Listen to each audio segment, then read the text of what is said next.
প্ৰধান শিক্ষক মহোদয়কে ধৰি শিক্ষক শিক্ষয়িত্ৰী লগতে এই জাতীয় বিদ্যালয়ৰ পৰিয়ালবৰ্গ আৰু লগতে ছাত্ৰ ছাত্ৰীসকল অভিভাৱকসকল আৰু উপস্থিত ৰাইজ সকলোকে মোৰ শ্ৰদ্ধা নিবেদিছোঁ। খুব ভাল লাগিছে আপোনালোকে ইমান ধুনীয়াকৈ এটি অনুষ্ঠান আয়োজন কৰে প্ৰত্যেক বছৰে আৰু এই বৰ্ষৰ দেশৰ বাবে এটি গীত এই গীতটি ৰেকৰ্ড কৰিছিলোঁ 2000 চনত। 2000 চনত এই গীতটি আচলতে মোৰ এটা আকৌ মন বুলি এলবাম আছিলে।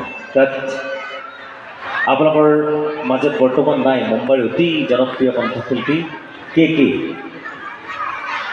মহালক্ষ্মী আয়াৰ, মুম্বাইৰ চান আৰু মই চাৰিজনে এই এলবামটিত কণ্ঠদান কৰিছিলোঁ।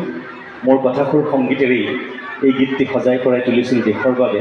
কাৰণ আমি এটা সময়ত স্কুলীয়া জীৱনৰ পৰা দেখি আহিছিলোঁ ৰাইনো অপাৰেশ্যন, বজৰং অপাৰেশ্যন, আমাৰ কত মাতৃৰ বুকু টংঘোল, চৌপাশে বাৰুদৰ ধোঁৱা, তেজৰ চকুৰা। এই পৰিৱেশৰ মাজত যেতিয়া নিজকে অনুধাৱন কৰিব ল'লোঁ তেতিয়া মনৰ মাজলৈ কিছুমান কথাই ভুমুকিয়ালে। তেতিয়া এই গীতটি লিখিছিলোঁ, সুৰ কৰিছিলোঁ যে দেশৰ কাৰণে কাম কৰিবলৈ হ'লে বন্দুক বৰ হাতত নল'লেও কিজানিবা হ'ব, কলমেই সকলোতকৈ শ্ৰেষ্ঠ শ্ৰেয়। সেই অনুভৱেৰে ভাইহঁত এবাৰ ভাবিছে বিদেই, দেশখন কৌশলে ৰাখি বিদেই। গতিকে এই গীতটি লিখি সুৰ কৰি সংগীত কৰি গাইছিলোঁ আকৌ মনত। এতিয়া আজি আপোনালোকৰ ইমান এটা ধুনীয়া অনুষ্ঠানত কি গাম, গতিকে দেশৰ বাবে পুনৰ কুশল মংগল কামনা কৰি এই গীতটি পৰিৱেশন কৰিবলৈ লৈছোঁ। কিবা ভুল ত্ৰুটি হ'লে মাৰ্জনা কৰিব।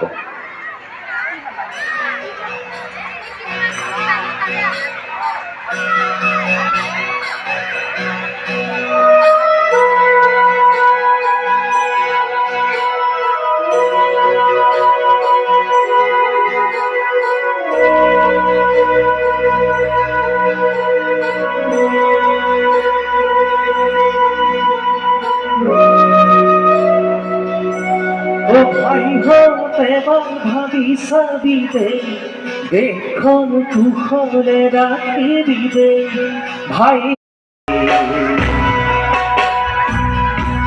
ও ভাই হোক এবার ভাবি সাবিতে দেখুন কুশলে রাখি দিবে, তেজেরে ধুয়া বই ধুবিতে, তেজেরে ধুয়া বই ধুবিতে।